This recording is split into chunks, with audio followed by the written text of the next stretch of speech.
शार्दूल कर्तव्यं दैवमान्हिकम् उत्तिष्ठोत्तिष्ठ गोविन्द उत्तिष्ठ गरुडध्वज उत्तिष्ठ कमलाकान्त त्रैलोक्यं मङ्गलं कुरु उत्तिष्ठोत्तिष्ठ गोविन्द उत्तिष्ठ गरुडध्वज उत्तिष्ठ कमलाकान्त त्रैलोक्यं मङ्गलं कुरु मातः समस्त जगतां मधुकैटभारेः वक्षो विहारिणि मनोहर दिव्यमूर्ते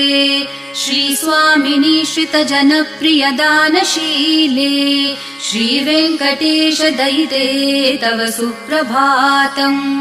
मातः समस्त जगतां मधुकैटभारेः वक्षो विहारिणि मनोहर दिव्यमूर्ते श्रीस्वामिनि श्रितजनप्रियदानशीले श्रीवेङ्कटेश दयिते तव सुप्रभातम्।